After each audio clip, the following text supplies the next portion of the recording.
You're listening to the Limitless Business Podcast with Kaye Putnam and Scott Oldford. Today, I'm super excited. I have a good friend of mine, Steven Sisler, on today with us, and I've been meaning to have him on the show for quite some time. I had him come to Newfoundland in St. John's back in November for our Limitless Business Day, and he's just mind-blowing, to be completely honest. And what he does is he helps companies, he helps individuals both understand themselves, and from a company and a culture perspective, allow people and CEOs and hiring officers to understand dynamics between people and how to build teams.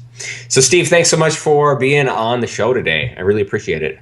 Thanks, Scott. It's always great to be with you. You look super sunny there right now. I'm very, very, very jealous. So I want to start kind of just going back a little bit. So, you seem to have had this, your entire life being a little bit of an outcast, a little bit different. And, you didn't really, I guess, feel like you fit in. So just tell us a little bit about that and how this evolution to being extremely good at both reading people and understanding people and being able to bring and understand how to bring people together so that they work the best as they possibly can. Okay, yeah. Well, growing up, I was an outcast. I was diagnosed in this first grade with hyperkinetic disorder, which is a form of attention deficit hyperactive disorder. So, Solomon says, a fool's mouth invites a beating. That was sort of my life story. Just very outgoing, very silly, very skinny, drawed a lot of attention to myself. So I was basically fought my way through school for 9 years before moving. That whole process really created a lot of insecurity in me. Through different processes, came to really realize what was going on with myself. I've been able to read people really well since about age 12. I could tell if people were buying different things. No one would believe me, but then in the end it would come out that I was right. And so that kind of was something I had in my back pocket. So I was able to charm my way through life, being able to read people and play off of that, not in a manipulative way, but in a survival instinct. Ended up going to seminary so I could help people. And then ended up going into business of all things. And so, yeah, one thing led to another, and I've got clients in 18 countries now. I've been basically running the Behavioural Resource Group for 10 years, and it's just taken off. And the results are always astounding for people, and I'm consistently amazed at what I find out looking at some numbers and then tell the people, and then they're like, oh my God, that's exactly what happened. And it's just been really wonderful because not only do I work with the CEOs of companies, I end up helping them with their marriages, with their kids, helping them with their career orientation. It just keeps going on and on. So it's been a real great experience for me. Steve, can you give us an example of one of those early times where you realized that you had a gift for this? Yeah. I was actually sitting in a church, and a speaker came through, and he was speaking, and I got up and left. I was 12. I got up and left in the middle of it and went in the back and sat outside in the foyer on the stairs. And I knew he was a charlatan, and it's like nobody else knew. Come to find out, and my mother said, "What did you leave?" And I told her. Later, it came out that he had been a real scoundrel, but I was just a kid, and I just knew from his body language, his mannerisms. I had a sick feeling in my stomach. I didn't trust him. I didn't want him touching me. It was really bizarre.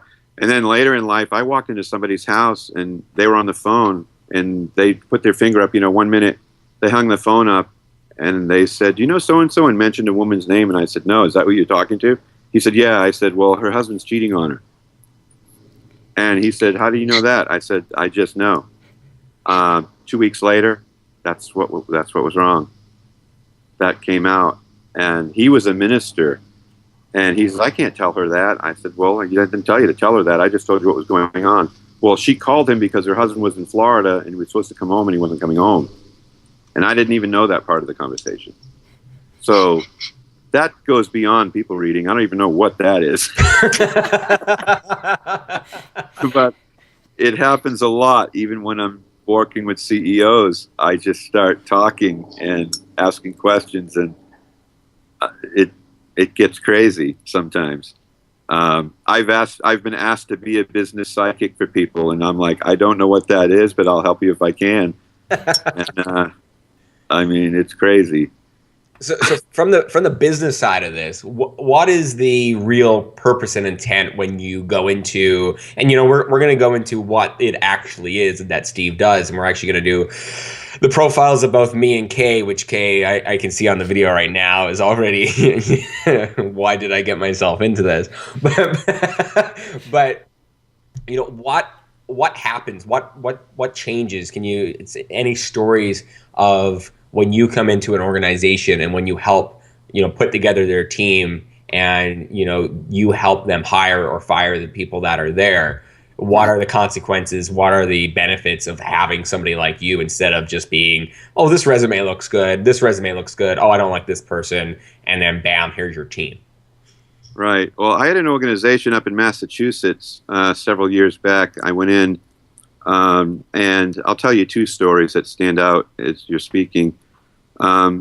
They were family run, and they were quoting about $900,000 a month in sales. I came in and started working with them on a recommendation from somebody that they knew that recommended me to them. They called, and I went in and profiled the team. I said, this person's not going to work out. This is why. And I was accurate on that. Think you need to move this person here, do this, do that. I brought in another consultant to help them with some other things. Within 11 months, they were quoting $11 million. Wow. Can't you definitely should have did a percentage deal there. Yeah. I had another company in Florida, and they were looking to just learn more about themselves. I went down there. I profiled 8 team members. I looked at their graphs, and I'm looking at the controller of the organization, the guy who ran all the money, and I looked at his graph, and I knew he was faking his position. And I told the owner, have you watched this guy? How long has he been here? How's that working out? He said he's been here about 6 months. Everything's great. We like him. He seems to know what he's doing. And I said, that's where you're wrong. I said, I don't think he knows what he's doing at all. He says, how can you even say that? I said, well, why don't we do this? Why don't we move him and isolate him a little bit to see what happens? So they did that, and he started falling apart. So they wanted to know what to do. I said, why don't you let me find you somebody and then let them decide what to do with him. So they said, we can't afford it. I said, yes, you can. So for $18,000, I found them somebody, and within 7 weeks, they were saving $48,000 a month. Wow. That's amazing. So that's an amazing story. And this type of thing happens a lot. It's not necessarily always money related where they're making a lot more money than they were, but the team, the organization, things are flowing. I had one woman, she's been hired, she had 7 consultants in 13 years. Couldn't grow the business. She heard me speak at MIT. She brought me in. I did some profiles over the phone. Within 20 minutes, I told her everything that was wrong with the organization, according to people, what needed to be done, what was a lost cause.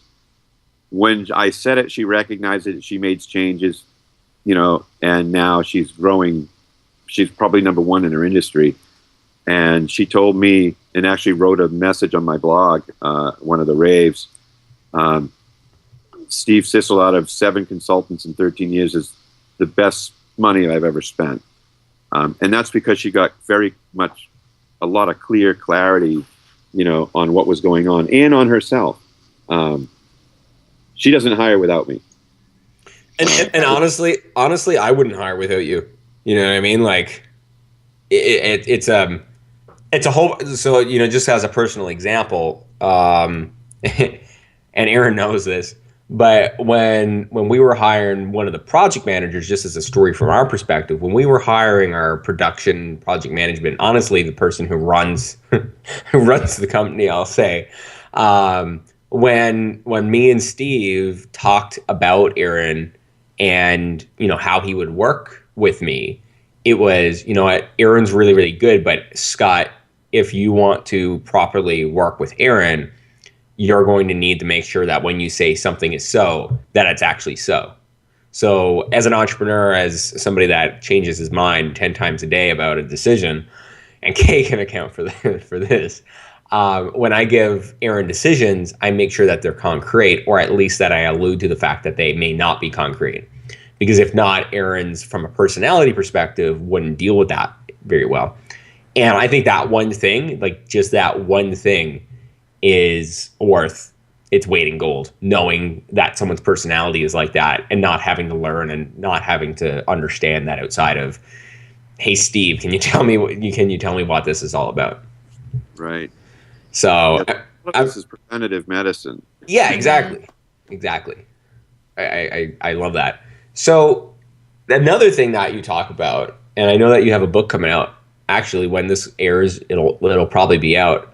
And it's about self-worth. It's about keeping, from what I understand at least, it's about keeping yourself confined. And I know Kaye has this problem. I have this problem. I think all of us have a little bit of this problem of the barriers we put on ourselves, believing that we can only do so much because we don't have the proof to believe that we can do more. And I know that that's something, Steve, that you struggled with and still struggle with, is the belief that there is something much larger than what we are and what we're doing, and we are limitless at the end of the day. So I'd love to talk about that, and then we can go into the really, really, really fun part of mine and Kaye's personality profiles and all that good stuff. Yeah. The book that you're talking about is called the Aeros Prison, and the book is about self-worth and some of the bulwarks that keep us in a prison, an Aeros prison. And I use the word Aeros because in psychoanalytical theory, it basically means all the emotional faculties that are put forth in order to keep yourself preserved, or self-preservation. And a lot of people limit themselves because the worth they place on their home, the worth they place on their car, the worth they place on everything is one thing, but the worth they place on themselves is nothing. Mm-hmm. I use a lot of stories about my own life and different things, and how I basically overcame those issues by dying the death that counts, is what I call it, where you end up content to know nothing, do nothing, and be known for nothing, and now you're ready to lead. And so it's about 352 pages, and there's a lot in there. I deal a lot with religion. I come from a Judeo-Christian background, so I've studied extensively in that area, and I use those frameworks to help show how even that keeps you in that position. Even when you move from, quote, the world and you come into a Christian perspective, self-worth starts all over again, just on a new stage. And all the things that are there to provide that, to keep that machine running. And so you can be in prison and be a very good person, and still be inside of this prison and not be able to get out. So the book is very anecdotal to get you out of there. One thing that was interesting that you said was the idea of self-preservation being a prison, and I think the way that you got out of it was by being ridiculously vulnerable. Can you tell us a story about that revelation and how that came to be, how you realized that vulnerability was the key to this? Yeah, I came up with this saying, it's more valuable to be vulnerable than valuable. And vulnerability is something that I've learned is a gift. And I say meekness is not weakness. And so being vulnerable, a lot of times we're propping up our exterior in an effort to prove to the world and ourselves that we're worthy. And I use the story in the book of The Velveteen Rabbit by Margie Williams. It's a children's classic book, and how the rabbit is struggling with his self-worth because the other toys in the nursery are making themselves extremely significant in an effort to bolster their own self-images, which are very poor. So you have Timothy, the disjointed the jointed wooden lion who claims connections with the government because he was made by the Disabled Soldiers Group. And you've got the wind-up toy soldier bragging about the fact that he's got moving parts. And so this poor little rabbit has got nothing to boast about. He's just a stuffed rabbit. He's got no moving parts. No one special made him. And he goes to the skin horse for wisdom and advice. And the skin horse tells him, the only way to be real is to be loved for who you are. And of course, the skin horse, the hair's rubbed off it because the kid loved it so much over the years. And he's moved aside, and he's now given the Velveteen Rabbit the same spot he used to hold, to be loved, to where you're shabby, you're loose in the joints, and your eyes fall out. And he said, that's what being real is all about, being vulnerable. And it's the best book ever. And it was life-changing for me. And so now I could be at MIT talking, somebody asks me a question, I don't know the answer, I look at them and say, I have no idea what the answer to that is. And I've had people afterwards come up to me and go, that was the most refreshing talk I've ever heard, because it was like you were just so real. And that's the magic. And so that is how to get out of the prison. It's being real with who you are and being content to be nobody. And only then are you able to lead. And it's been impactful for me. What happens when... And I'm going down a separate path here, but I this is selfish, but anyways, I'll go down that path because I'm sure others have. So we all have the 6 things, the 6 basic human needs, which, you know, are growth, like security, not security, significance, these different things. And significance is one of the, for me, myself, significance is the most thing that I desire. And so how do you, and in wanting significance, it creates a whole lot of issues, I'll say, because you're always looking for the small wins, the people patting you on the back. If I look at what I post on social media a lot of the time in the past, it's probably because I've wanted significance. How many likes can I get? And I feel like we're in this culture of very, you know, patting people on the back with significance, and to the detriment of looking outside of the larger picture and having significance from yourself and finding significance from yourself and not other people. How does someone get past that, where significance is so important to them, regardless of why they've derived to that point of wanting significance? Yeah. The quick answer to that is making other people significant.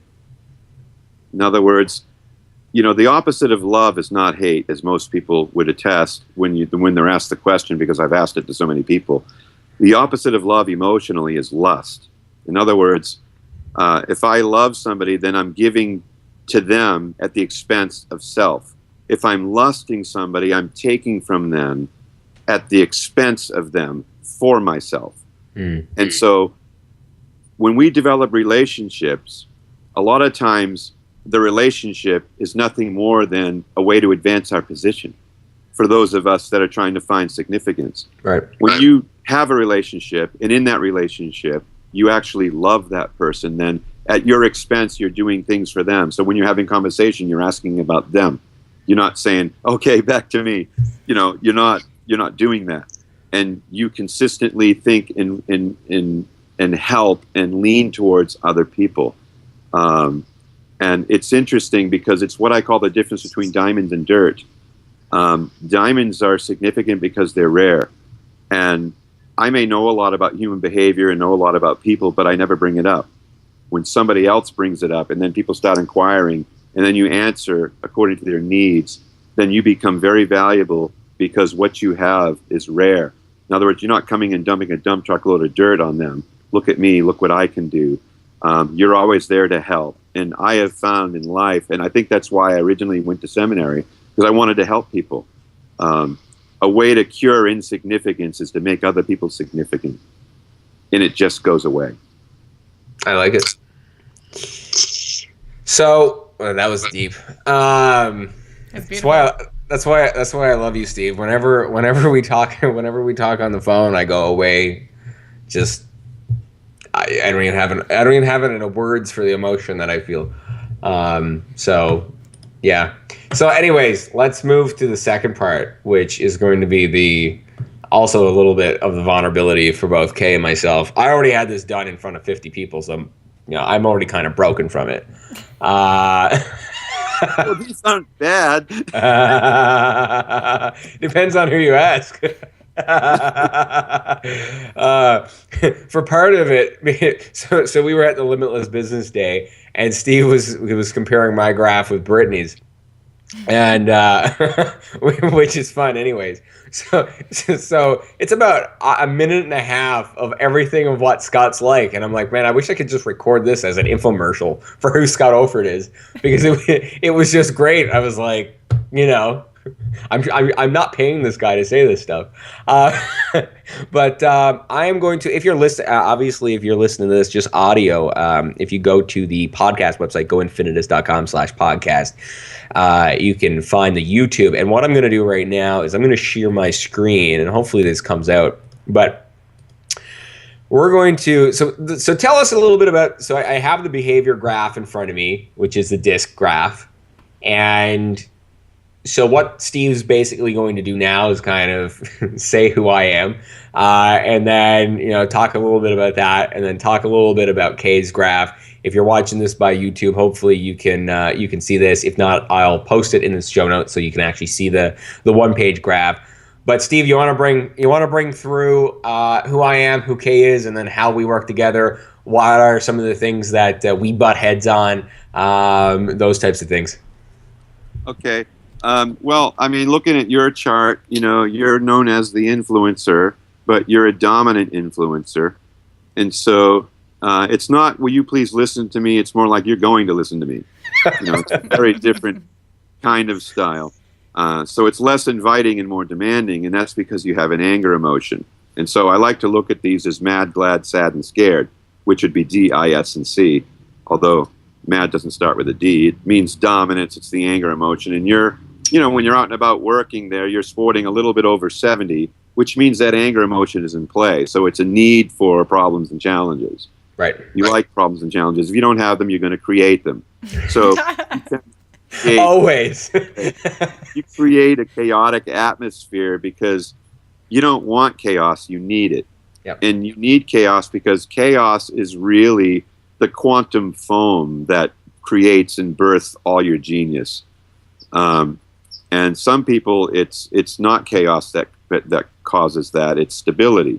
Right. But you're a destabilizer. You're the guy that stands up in the canoe and everybody grabs the sides if they think it's going to go over. I know I've never used these illustrations before, but I always do it differently every time I do the same chart. Every time there's a new if you could literally build a website of just analogies. Seriously. I love the Steve Sisler analogies. Yeah, so you stand up in the canoe, and of course everybody feels destabilized in that moment. You're also like a seagull style, which kind of, flies in, craps on everything, and then flies out. It never really remains there as a stable piece, kind of a style. Your C line is really low, which is creating this independent piece. Right. So the lower the compliant line, the more independent, self-willed, and stubborn a person becomes. So when you take that independent self-willedness and stubbornness and you put it with a dominant, then you end up with a rhinoceros. It runs 30 miles per hour, but it only sees 31 feet. You can see what starts happening. And so, that S line is patience. So you have some, but then when you're working, you don't have any more. It drops down, which means you're very flexible. So because you can turn on a dime, it doesn't mean everybody else can.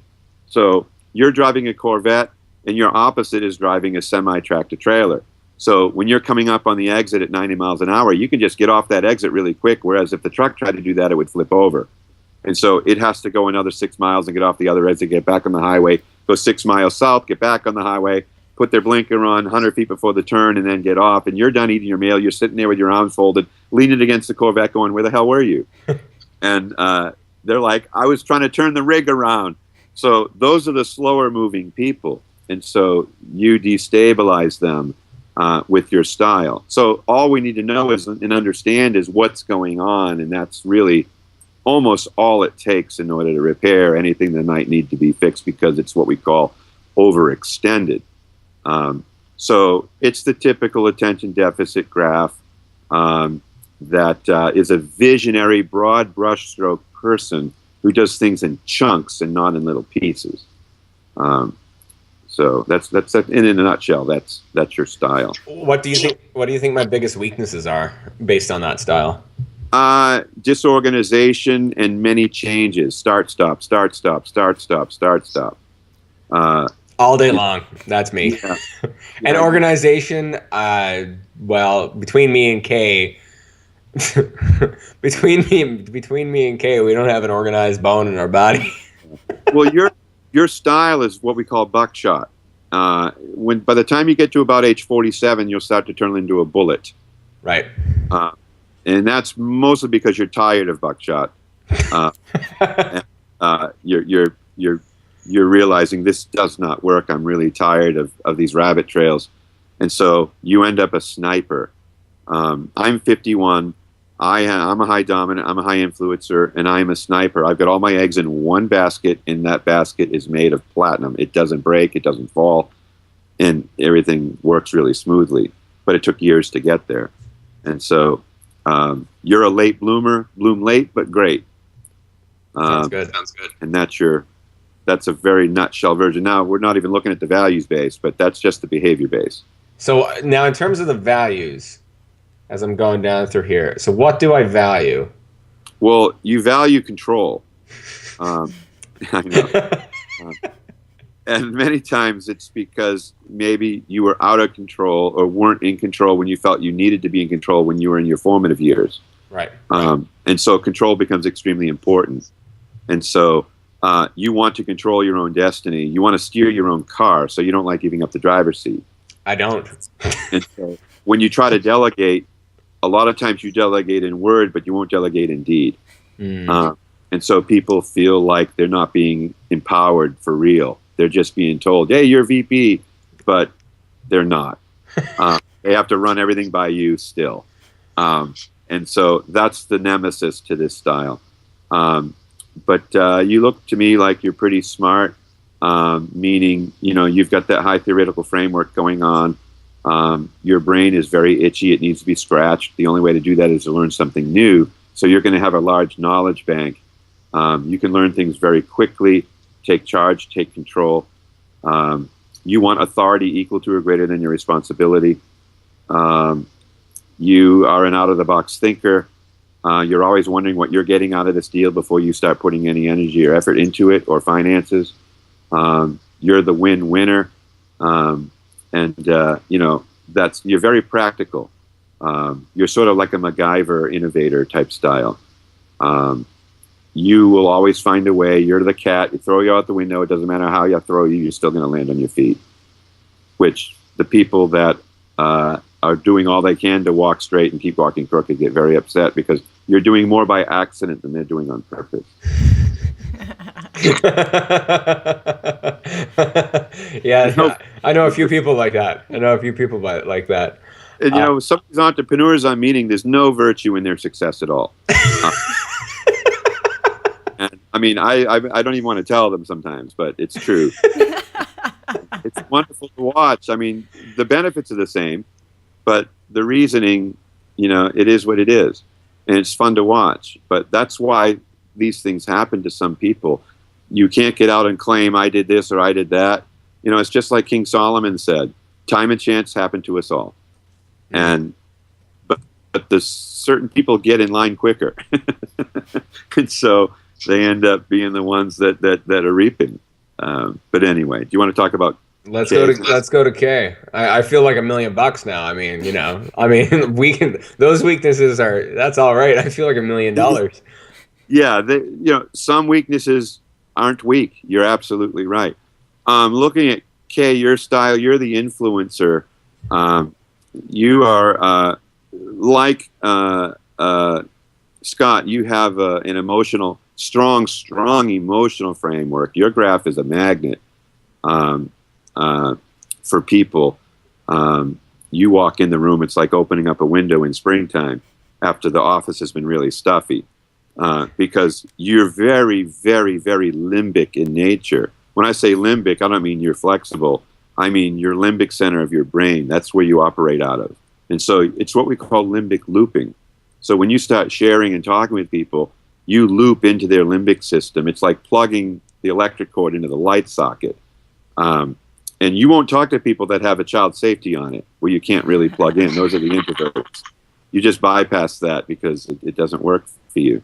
But your style is extremely limbic. You probably live out of 3 fears: fear of not being liked, fear of failure or losing, and fear of being misunderstood. So you don't want to win because you love winning. You want to win because you don't like losing. So it's a different framework for winning, but it makes a really good winner. You also are very flexible. You also are a rhinoceros, but you're not running as fast. So it is a chaotic style that, typically struggles with time management and organization, but you get away with murder with your style. I mean, you could talk yourself out of a speeding ticket with a female officer. Half like this. I don't know that you've taken advantage of that, but you could. It's really a magical style that is wonderful to be around. Usually loved by everybody. But the key to your style is this emotional piece. So you don't typically do logic and reason as much as you rely upon intuition, hunches, and past experience. And so both of you learn through trial and error, which can be fun and it can also be disturbing. True story. So rather than watching somebody else fail, you'll actually watch somebody else fail and then believe you won't. So you have to try it and then fail, then you get it, but you never get it from watching another. So you both jump off the cliff and build your wings on the way down rather than hiring professional wing builders. And therefore, you learn through this. So both of you will come up through the school of hard knocks and will really come into your own in your late 40s and be, unstoppable. So that's the behavioral pattern. And then I look at your value base. Wow. This is really interesting. Every time I look at it, it's like I'm looking at it for the first time. I know I've seen this before, but very entrepreneurial, very creative, and there's being such a sweet person. There's a side to you that doesn't put up with nonsense. Mm-hmm. Like you don't like stupid people. In other words, very true. I know, but you would never do that. But if you're stupid, like your number's coming up, and it's not good. You've got a real high theoretical line, but you've got that lowest altruism going on, which means you're willing to help anybody out who's working to help themselves, but as soon as they give up on themselves, you're going to give up on them too. Mm-hmm. In other words, why am I more interested in your life than you are? You don't have time for people that aren't pulling their own weight. And so this makes you very sweet, but potentially ruthless. If you're not watching the video right now, I'm covering my face in some I'm in joy of this because Kaye's biggest weakness is her vulnerability and not wanting to share this stuff. So yeah. So enjoy it. I enjoy it a little bit. It's great. With the UK too, with you, there's more than one way to skin a cat. You're so multi-threaded in your approach to problem solving. You just pull it out of a hat like a rabbit. And it's a very, very powerful, but you've got a very strong independent streak. And so rather than depending on anything, you have to be independent of everything. And so it's not as much being independent as it is putting your independence on display. Which is going to make your creativity more creative. In other words, if you're a red penny in a jar of pennies, if you're a penny in a jar of pennies, you're going to be the red penny. So there's a standout piece to this. And you're very, also looking at this, you have what I call ingenuity. Someone who can get blood out of a turnip, kind of a style. Yeah. Yep, everything you said was spot on. So then, Steve, what's the best way for me and Kaye to work? I've never found someone that's more like myself in my entire life. At least I've never worked with anyone. So what's our in us working together and really we work together every single day. What's our biggest advantages of working together and the things that we may or may already have problems with? The advantages you're going to find between one another is your flexibility and your brain power. You're both really smart. You both are extremely flexible, and you're both limbic in nature. You like to banter. It's sort of like you'll work hard and you'll play hard. You both forgive and forget. Neither one of you will tend to hold a grudge. No. And so when there are little explosions or whatever, you both get over it. You can kind of laugh about it later, kind of a style. And so that's really good. You're both very creative. And when you get into thinking discussions, it's like if trying to solve a problem is like you guys hunting together and trying to kill a deer, you're both carrying double-barrel shotguns. And you hear a noise in the bush, and you both look at each other, do the nod, and unleash hell of millions of little BBs. And then you both look at each other and say, we were bound to hit something. That's how you do it. And so nothing has a chance when you put your minds together. So that can be fun and exciting. But the other piece to this is you could both be going somewhere and both forget the laptop. Or both of you forgot. There's not one that forgets and the other that reminds, although that can happen from time to time. But both of you are looking for your sunglasses while they're on your heads. So that's kind of your styles. So chaos can sometimes turn into a lot of confusion. But because you both have double-barrel shotguns and you shoot the confusion to death, you'll figure out an answer. And so working together is an experience more than just working together. It's like working with you is like working together is like driving down the highway in a red convertible.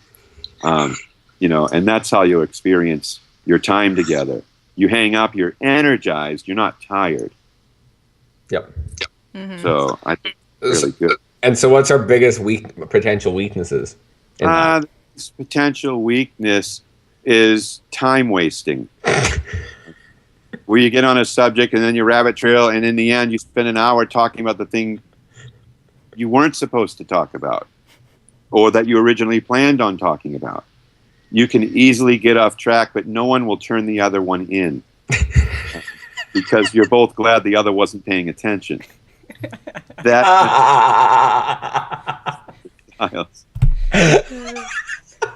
Or in our case, going down an entire rabbit trail for six weeks and almost developing an entire business, and then looking at each other being like, oh, I think we missed. Yeah, exactly. Which literally just happened. Just happened. I called Kaye up last Sunday, not about a week ago. Yeah. And I was like, yeah, so that thing you've been working on for 60 hours a week for the last 6 weeks, yeah, we can't do that. and Kaye is just like, I'm just going to go mourn for the afternoon by the pool. And I'm like, that's fair. Yeah. But then I was pretty much over it. And we're on exactly. to the next thing. Two days later, it was like, all right, what are we doing now? What are we going to do wrong now? Exactly. Exactly. So it's both of you, if you're both traveling from Boston to Florida, you will go by way of California. And that's how it works. So a lot of time ends up being burned there with your styles. No one's keeping the other one on track. And that tends to be the downside.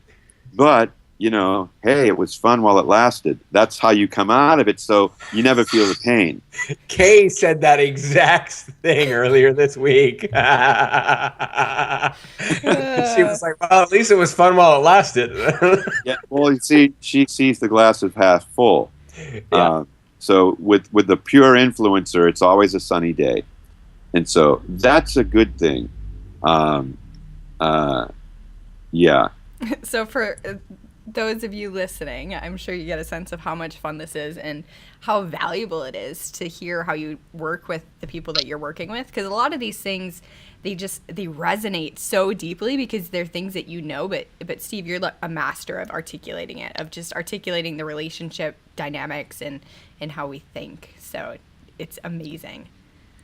Well, I'm glad it helps. Oh man, it is insane how.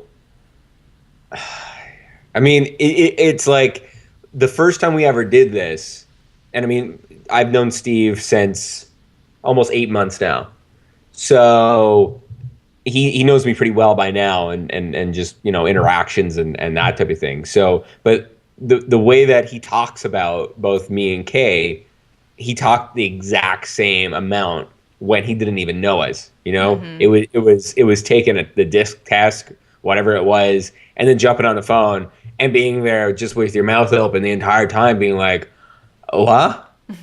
Like nobody knows this stuff. Like this is stuff that I don't even want to know about myself. Sometimes.